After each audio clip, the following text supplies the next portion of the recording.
Assalamualaikum warahmatullahi wabarakatuh. Bismillah, walhamdulillah, wassalatu wassalamu ala rasulillah Sayyidina Muhammad ibn Abdullah wa ala alihi wa ashabihi wa man tabi'alah. La hawla wa la quwwata illa billah.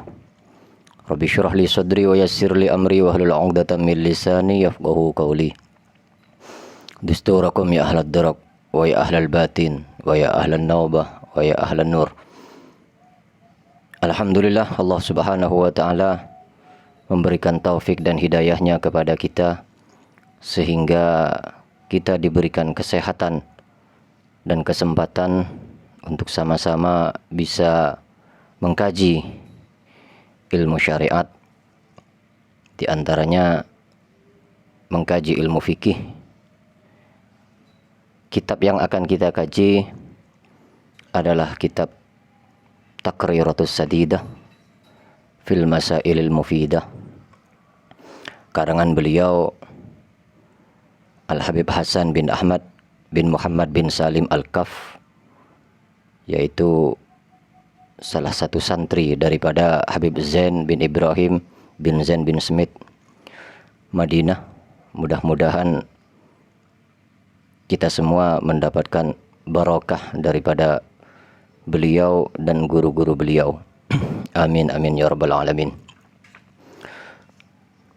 Salawat ma'assalam mudah-mudahan tetap tercurahkan kehadiran Nabi besar Muhammad sallallahu alaihi wasallam, yang mana beliau diutus untuk menyempurnakan akhlak, beliau diutus untuk menuntun kita ke arah jalan yang benar, jalan yang diridhai Allah.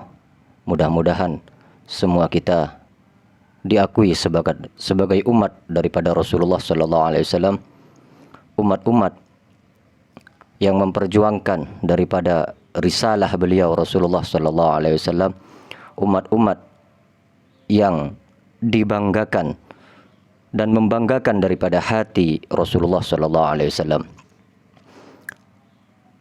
Untuk memulai pembahasan ini, yang akan kita bahas lebih awal adalah mabadi ilmu fikih, yaitu asas, dasar, pondasi daripada ilmu fikih, segala sesuatu yang berkaitan dengan ilmu fikih. Dalam hal ini Syekh Al-Allamah As-Sabban rahmatullah alaih, beliau mengatakan, inna mabadi kulli fannin asyarah, al-haddu wal mawdu'u thumma thamarah, wa fadluhu wa nisbatun wal wadi' wal ismul istimdadu hukmu syari', masailuh wal ba'du bil ba'di iktafa, wa man daral jami'a haza syarafa. Inna mabadi kulla fannin, sesungguhnya dasar, pondasi daripada setiap ilmu, semua ilmu asyaratun, itu berlandaskan atas 10 perkara, 10 pembahasan yang berkaitan dengan dasar sebuah ilmu. Ilmu apapun itu. Al-haddu wal mawdu'u thumma samratuh. Yang pertama al-had, yaitu batasan atau definisi, takrif daripada ilmu tersebut.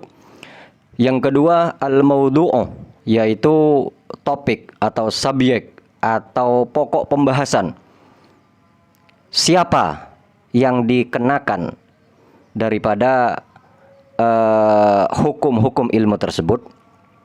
Kemudian yang ketiga summas samratuh, yaitu as-samrah, buah daripada kita mempelajari ilmu tersebut. Kemudian wa fadluhu, yang keempat, yaitu keutamaan ilmu tersebut.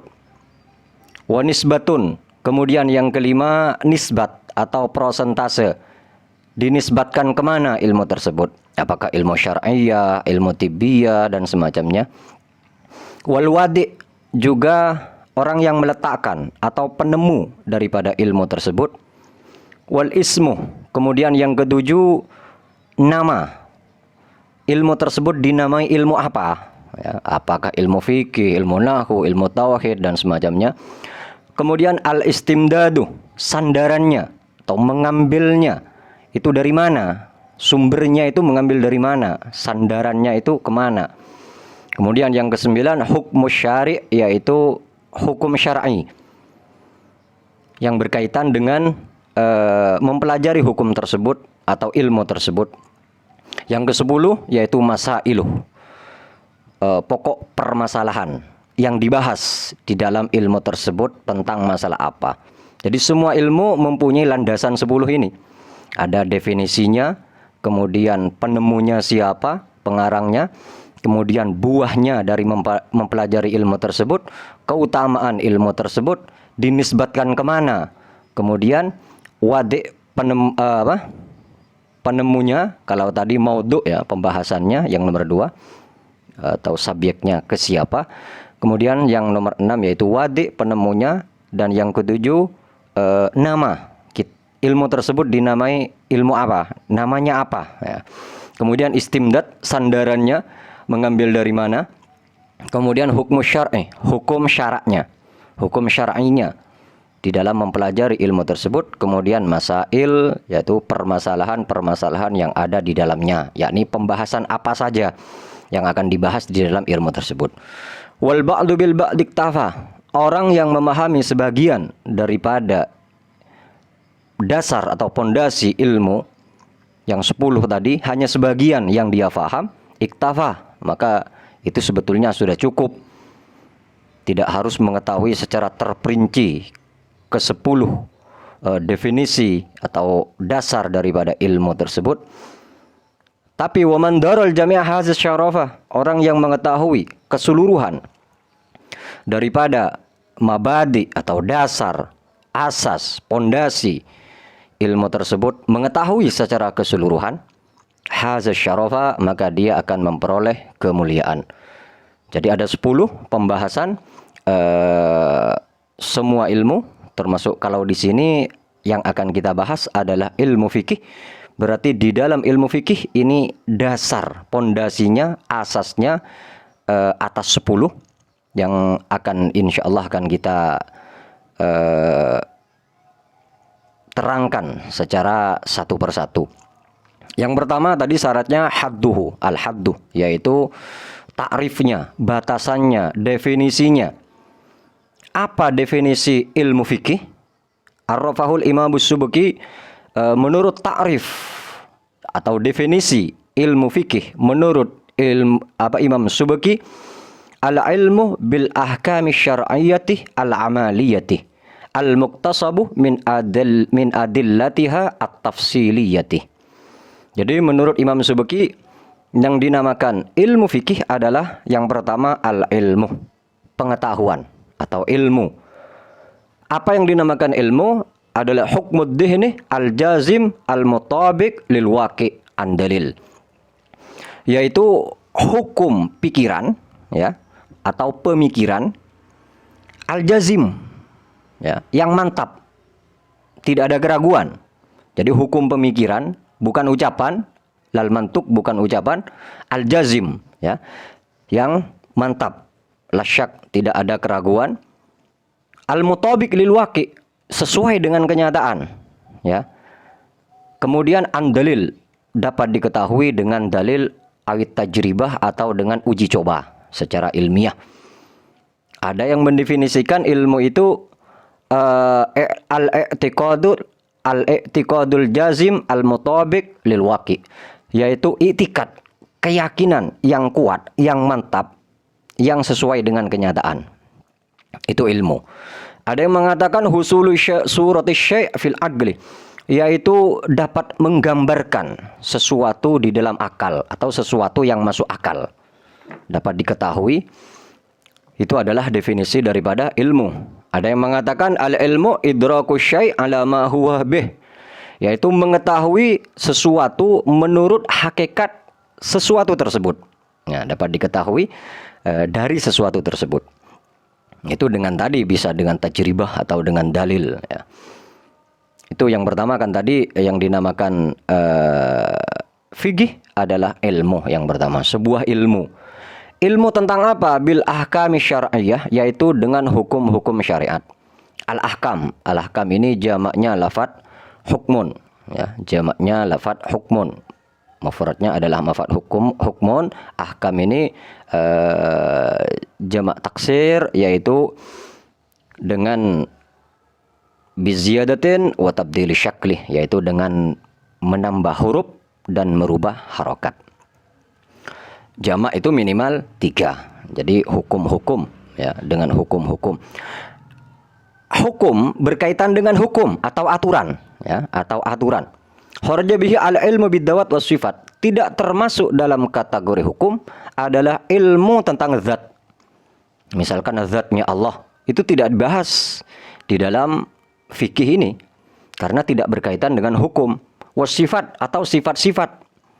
Tentang sifatnya Allah pun juga tidak dibahas di dalam bab fikih ini. Jadi bab fikih ini menjelaskan lain daripada zat ataupun sifat. Hukum-hukum. Apa yang dinamakan hukum? Khitabullahi al-muta'alliki bi af'alil mukallafina. Yaitu khitab, dawuh, firman daripada Allah Subhanahu wa ta'ala yang berhubungan dengan pekerjaan atau amal-amal perbuatan orang-orang mukallaf. Jadi hitobnya Allah ini kemana? Yaitu berhubungan dengan pekerjaan atau amal perbuatan daripada orang-orang mukallaf. Yang selain mukallaf tidak. Jadi hitobnya Allah ini khusus berhubungan dengan orang mukallaf. Orang mukallaf adalah orang yang dituntut atau dibebani atau dipaksa untuk mengerjakan hukum syariat. Orang yang sudah mukallaf wajib dia sholat apabila dia Islam, ya. Jadi contohnya begini, pembebanan ini bukan sebuah pemaksaan, tapi sebuah kewajiban. Contoh misalkan kita menjadi sebuah santri di sebuah pondok pesantren, maka bagi kita itu terbebani, ya, harus melaksanakan peraturan-peraturan perundang-undangan yang ada pada pondok pesantren tersebut.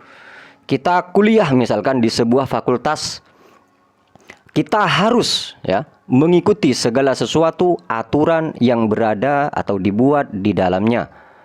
Itu namanya mukallaf. Jadi kalau kita Islam, maka kita mukallaf, yakni dibebani, wajib mengerjakan segala sesuatu yang telah diperintahkan oleh Allah, juga dibebani segala sesuatu untuk meninggalkan apa yang dilarang oleh Allah. Cuma la yukallifullahu nafsan illa wus'aha.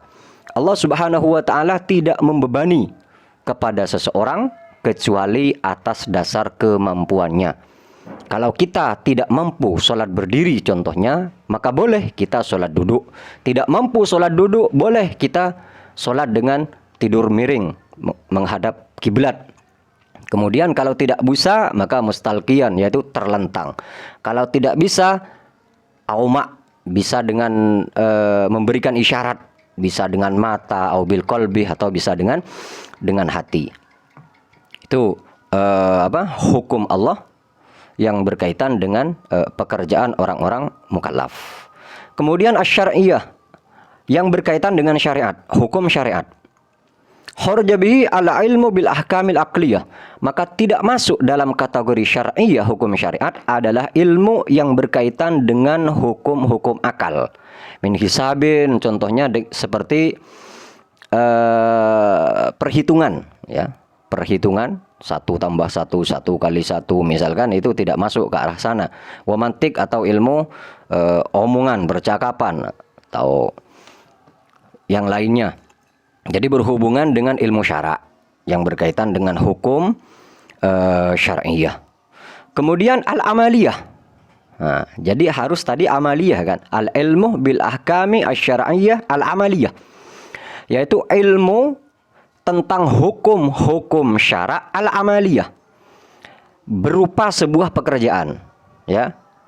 Amal seperti bagaimana kita takbir, bagaimana kita sholat, bagaimana sholat itu ada ruku, ada sujud, ada i'tidal, ada tahiyat dan semacamnya. Itu amaliyah. Tidak termasuk amaliyah di sini al-ilmu bil ahkami syar'iyyah al-i'tiqadiyah. Tidak termasuk dalam kategori amaliyah adalah ilmu tentang hukum syar'iyyah juga, tapi i'tiqadiyah, i'tikad, keyakinan dalam hati. Seperti min tauhidillahi subhanahu wa ta'ala, dari ilmu tauhid, mengesahkan Allah, itu tidak termasuk dalam kategori pembahasan atau definisi ilmu fikih yang amaliyah. Kemudian ilmu yang berkaitan dengan hukum syara yang berupa pekerjaan atau amaliyah, yaitu al-muktasabuh min adillatiha, yang diambil, digali dari dalil-dalilnya, Al-Quran dan hadis, at-tafsiliyah yang terperinci, bukan yang secara global tapi terperinci. Al-muktasab di sini kharaja bihi ilmullah, harus digali tadi, harus digali muktasab ini, yaitu dari sumbernya, yakni Al-Quran dan hadis dan semacamnya. Tidak termasuk dalam kategori muktasab, yang diambil, yang digali adalah ilmullahi ta'ala, ilmunya Allah. Maka ilmunya Allah itu tidak didapat dengan cara menggali atau mempelajari sesuatu, tidak. Jadi ilmullah. Kalau ilmul insan, ilmunya manusia misalkan, itu dari muktasab, dari penggalian, penelitian dan semacamnya. Min adillatiha, ilmu yang diperoleh tadi dengan jalan muktasab, yaitu dari dalil-dalilnya. Menggali sendiri dalil-dalilnya, maka tidak termasuk ilmul muqallid, ilmunya orang yang taklid, ya. Kalau taklid kita hanya mengikuti, kita tidak menggali ilmu, maka tidak termasuk dalam pembahasan muktasab min adillatiha. Ini tugasnya para mujtahid. Ya, para mujtahid seperti Imam Syafi'i, Imam Malik, Imam Ahmad ibn Hanbal, Imam Abu Hanifah dan seterusnya, yaitu min adillatiha, at-tafsiliyah, yang secara terperinci. Secara terperinci, kharaja bihi minal adillatil ijmaliyah, tidak termasuk dalam kategori tafsiliyah terperinci, yaitu yang ijmaliyah atau yang global, yaitu ilmu usulul fiqh. Jadi ada ilmu usulul fiqh yang membahas tentang ilmu fikih secara global, usul-usulnya, asal-asalnya, ya, pondasinya, dasar-dasarnya ilmu fikih, dinamakan ilmu usulul fiqh. Sedangkan ini adalah ilmu fikih, ilmu fikihnya secara tafsiliyah, secara terperinci tadi. Jadi itu pembahasan yang pertama tadi, dasar ilmu. Dasar ilmu adalah ada 10 pembahasan. Yang pertama definisinya. Definisi daripada ilmu itu, yakni ilmu fikih di sini yang akan kita bahas, yaitu adalah ilmu mengetahui atau ilmu pengetahuan tentang masalah hukum-hukum syara yang berupa pekerjaan atau amaliyah, yang diambil dari dalil-dalilnya secara terperinci. Itu yang dinamakan pembahasan had atau definisi daripada ilmu fikih. Yang kedua, dasarnya tadi al-maudu'u. Maudu'uhu kemana? Arah, tujuan, alur daripada ilmu fikih itu kemana? Yaitu af'alul mukallafin, berhubungan dengan pekerjaan orang-orang mukallaf. Bagaimana sholat, bagaimana puasa, bagaimana zakat dan semacamnya. Itu tujuan hukumnya diletakkan kemana, yaitu siapa subjeknya, pembahasannya kemana, yaitu tentang masalah urusan pekerjaan orang-orang mukallaf. Kemudian yang nomor 3 tadi, samrotuhu, buahnya atau faidahnya, manfaatnya. Kita mempelajari ilmu fikih itu apa? Imtisalu awamirillahi ta'ala wajtinabu nawahihi, yaitu supaya kita bisa mengerjakan apa yang diperintahkan oleh Allah secara benar, ya. Bukan asal-asalan, bukan asal sholat, bukan asal puasa, bukan asal zakat, tapi secara benar.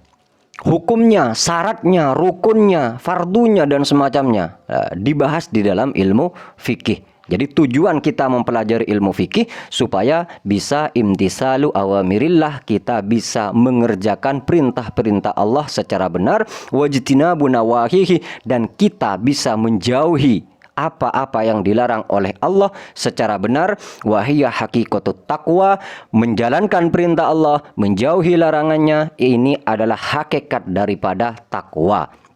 Kita dikatakan orang yang bertakwa secara hakiki apabila kita bisa menjauhi perintah Allah menjauhi larangan Allah, mengerjakan perintah Allah secara benar. Wa biha tahsulus sa'adatud darain, dan dengan itu, dengan hakikatut taqwa, yakni menjalankan perintah Allah, menjauhi larangannya, yang itu adalah buah daripada kita mempelajari ilmu fikih, kita bisa tahsulus sa'adatud darain, kita bisa mendapatkan atau hasil daripada keuntungan, keberuntungan di dunia dan di akhirat.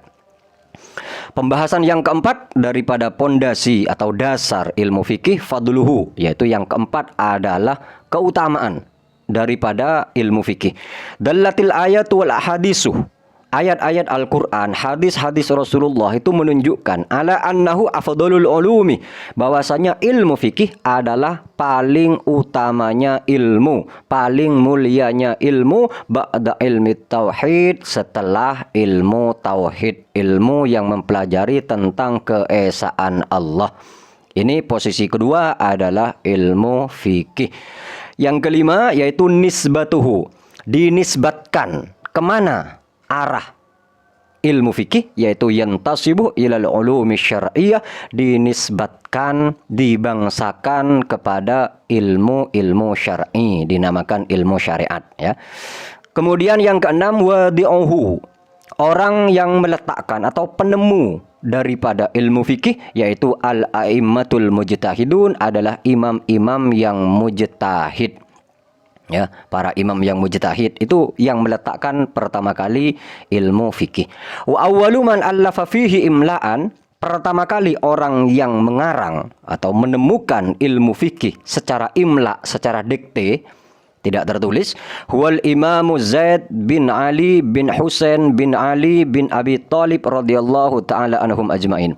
Adalah Imam Zaid bin Ali As-Sajjad, ini ya, bin Husain, putra Sayyidina Husain, bin Ali, putra Sayyidina Ali Al-Murtada ibni Abi Thalib. Itu pertama kali yang mengarang daripada ilmu fikih secara imla atau secara dikte adalah Imam Zaid bin Ali As-Sajjad bin Husain Asy-Syahid bin Ali Al-Murtada bin Abi Thalib radhiyallahu taala anhum ajmain. Wa awwalu man allafa fihi tilmiduhu, dan orang yang pertama kali, ya, kalau tadi secara dikte, sekarang orang pertama kali yang mengarang ilmu fikih adalah santrinya daripada Imam Zaid bin Ali As-Sajjad tadi, yaitu Al-Imamul Mujtahid, imam yang mujtahid, yakni Abu Hanifah An-Nu'man rahmatullah alaih. Ya.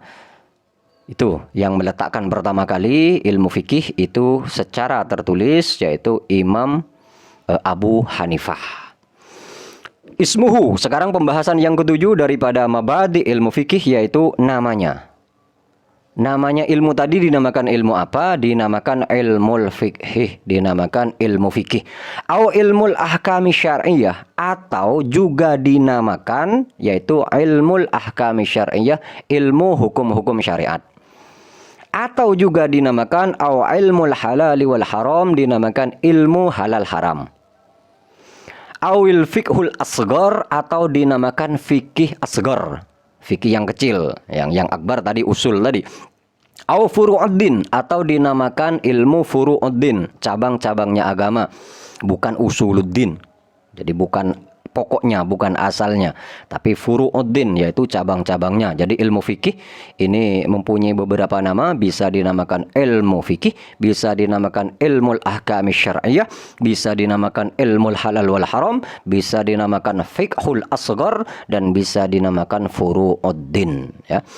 Kemudian pembahasan yang ke-8 daripada mabadi al-istimdaduhu, istimdaduhu, yaitu sandaran atau mengambilnya dari mana? Minal kitabih, yaitu dari Al-Quran, was sunnatih, dan daripada hadis Nabi, kaulan wa fi'lan wa takriran. Kemudian wal ijma', ijma', kesepakatan para ulama yang soreh ataupun yang sukuti, wal qiyas, dan qiyas. Qiyas ini menghubungkan satu hukum dengan hukum yang lain yang tidak ada ketetapan langsung secara Al-Quran ataupun hadis ataupun ijma' daripada ulama. Insya Allah nanti kita akan bahas tentang masalah ini Tentang ijma itu ada macam berapa, qiyas itu ada macam berapa, dan semacamnya. Insyaallah di dalam pertemuan yang lain. Yang kesembilan, pembahasan mabadi ilmu fikih, yaitu hukmu syari' fihi. Hukum syar'i di dalam ilmu fikih itu bagaimana? Hukumnya bagaimana kita mempelajari ilmu fikih? Yang pertama, al-wujubul aini, wajib ain atau fardu ain. Ya. Semua berarti kullu fardin min afradil muslimin, semua kepala lah gambangi. Setiap orang wajib belajar mengetahui ilmu fikih. Wajib aini. Di dalam kategori bagaimana kita wajib mempelajari ilmu fikih yang aini tadi, fil qadri alladzi tatawaqqafu alaihi sihhatul ibadah, yaitu di dalam ukuran atau batasan yang dengan ukuran tadi tatawaqqafu alaihi sihhatul ibadah, sah tidaknya sebuah ibadah. Bagaimana kalau kita sholat kita bisa sah atau enggak? Ini wajib kita mempelajari ilmu fikih yang berhubungan dengan tata cara sholat, rukunnya, fardunya, misalkan syaratnya dan semacamnya. Kita mau puasa, wajib kita mempelajari ilmu yang berkaitan dengan puasa, yang dengan ilmu tadi ini puasa tergantung puasa kita bisa sah atau tidak, maka dengan ukuran ilmu tadi. Itu yang menjadi wujubul ain, ibadah. Kalau seperti ilmu nahu, ilmu tibbiyah, ilmu sorob, balaghah, mantik dan semacamnya, itu adalah wajib kifai nanti ya, atau nadab. Bukan wajib aini. Kalau ini semua orang Islam, kalau dia mau sholat, maka wajib mengetahui syarat rukun fardunya daripada sholat. Kalau dia mau berpuasa, wajib baginya dia mengetahui segala sesuatu yang berkaitan dengan hukum puasa, sahnya, syaratnya, rukunnya, kemudian hal yang membatalkan daripada puasa tersebut. Toharoh misalkan, wajib bagi orang yang mau sholat, dia wajib toharoh. Cara mensucikan pakaiannya, mensucikan badannya, mensucikan daripada najis dan hadas, itu dia wajib tahu. Wassolati, dan sholat, wajib mengetahui ilmu yang berkaitan dengan sholat. Wasyamih, dan puasa, termasuk zakat, haji. Jadi wajib mempelajari apabila sudah mau dikerjakan. Kalau kita mau haji, maka wajib kita mempelajari ilmu yang berkaitan dengan haji. Wasihatul muamalah, yang kedua, wajib juga kita mempelajari ilmu fikih wujubul aini, ya, yaitu sesuatu yang berkaitan dengan sah tidaknya muamalah kita. Bagaimana kalbai, seperti jual beli. Jual beli yang sah itu yang bagaimana? Wajib kita mempelajari ilmu yang berhubungan dengan jual beli apabila kita mau melakukan transaksi jual beli. Wan nikahi, juga nikah. Nikah, wajib kita kalau mau nikah mempelajari ilmu yang berkaitan dengan sah tidaknya nikah atau sesuatu yang berhubungan dengan nikah yang wajib ain. Hukum yang nomor dua, mempelajari ilmu fikih al-wujubul kifai, yaitu wajib kifaiyah atau yang berkecukupan, atau dinamakan fardu ain, fardu kifayah ya. Kalau tadi fardu ain, kalau sekarang fardu kifayah. Fi ma zada ala dzalik, yaitu segala sesuatu yang lebih daripada ukuran tadi, ukuran sah tidaknya. Ya, seperti mempelajari ilmu nahwu, ilmu sorob dan seterusnya, yaitu masuk kepada wujubul kifai atau fardu kifayah. Ila bulughi martabatil fatwa, sampai masuk kepada pangkat fatwa. Bukan yang wajib tadi, bukan yang tidak boleh tidak, tatawaqqafu alaihi sihhah, yang berhubungan dengan sah tidaknya sebuah ibadah. Ini wajib kifai. Misalkan 10 orang cukup satu yang alim ilmu nahwu misalkan, itu sudah cukup, tidak dosa. Kemudian yang nomor 3, hukum mempelajari ilmu syariat yang berhubungan dengan fikih tadi, an-nadbuh, yaitu sunnah. Sekarang kapan menjadi sunnah? Fima zada ala martabatil fatwa, yaitu yang lebih daripada ukuran martabatil fatwa, pangkat ke fatwa ya. Ukuran yang lebih lagi ya, mempelajari mantik kah, mempelajari balaghah dan selanjutnya itu hukumnya sunnah sudah. Masailuhu, sekarang permasalahan-permasalahan di dalam ilmu fikih itu apa saja? Ay qadayahu allati yab'atsu fiha, putusan-putusan yang dibahas di dalam ilmu fikih kasirah, yaitu banyak. Contohnya seperti at-thaharatu syartun lis-shalah. Seperti toharah, suci dari hadas dan dari najis itu menjadi sebuah syarat di dalam solat. Wa ghuslul wajhi fardun lil wudu, dan membasuh muka itu adalah fardu di dalam wudu. Kalau toharah, bersuci dari hadas dan najis, yaitu menjadi syarat untuk sholat. Sah tidaknya sholat tergantung terpenuhi apa tidak syaratnya, yaitu toharoh. Kalau toharohnya, bersucinya tidak sah, maka otomatis sholatnya juga tidak sah karena tidak memenuhi syarat. Syarat ini adalah sebuah kewajiban yang dilakukan sebelum kita mengerjakan ibadah. Sebelum kita sholat, wajib kita melaksanakan syaratnya sholat dulu, yaitu contohnya seperti toharoh tadi. Jadi sebelum sholat kita harus toharoh, suci dari hadas dan suci dari najis. Itu syarat, dikerjakan di luar atau sebelum sebuah kewajiban, namanya syarat. Sedangkan fardun ini dilaksanakan di dalam kewajiban. Contohnya seperti membasuh muka. Membasuh muka ini sebagian daripada fardunya wudu. Nah, dikerjakan di dalam wudunya sudah. Nah, ini fardun namanya ya, dikerjakan di dalam sebuah ibadah. Terus bedanya fardu dengan rukun. Kenapa kalau wudu dinamakan fardul wudu, ya, sedangkan rukun solat dinamakan rukun solat. Di dalam solat dinamakan rukun solat, bukan fardunya solat. Padahal kedua-duanya sama-sama wajib. Itu ada ulama mengatakan sama maknanya. Ada ulama yang mendefinisikan secara terperinci. Kalau fardu ini sebuah kewajiban yang dilaksanakan di dalam kewajiban tersebut dan boleh dipisah-pisah. Contoh misalkan kita membasuh muka di sini, kemudian nanti membasuh kedua tangan di desa lain, membasuh kaki, kepala misalkan di desa lain atau di tempat lain, itu tidak apa-apa. Itu namanya fardun. Dengan syarat-syarat yaitu tidak batal ya, di antara basuhan pertama dengan kedua itu tidak ada yang membatalkan wudhu. Sedangkan dalam sholat fardunya disebut rukun, yaitu kewajiban yang tidak bisa dipisah-pisah, harus dalam satu tempat. Jadi kalau sholat duhur di sini, takbirnya di sini, berdirinya di sini, fatihahnya di sini, ruku, i'tidal, sujud, tahiyatnya juga, salamnya juga di sini. Tidak boleh di tempat yang lain, kecuali nanti sholatul khauf dan macam-macamnya. Wa ghairi dzalik, juga pembahasan yang lain-lain. Ini sementara pembahasan tentang mabadi ilmu fikih, yaitu asas atau dasar-dasar pengetahuan ilmu fikih dari 10 pembahasan tadi, yaitu al-hadduh yang pertama adalah ta'rifnya, definisinya, kemudian al-maudu atau subjeknya, pokok pembahasannya, siapa orang yang dikenakan hukum tadi. Kemudian yang ketiga, buah atau faidah manfaat kita mempelajari ilmu tersebut.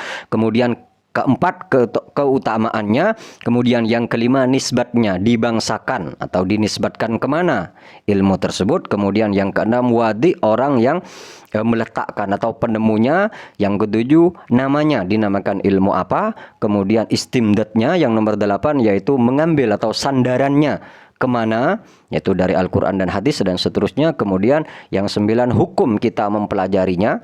Yang pertama wajib ain, yang kedua wajib kifai, yang ketiga an-nadbuh sunnah. Kemudian pembahasan yang terakhir yang 10, yaitu masailuhu aw qadayahu, yaitu putusan-putusan yang dibahas di dalam ilmu fikih tersebut.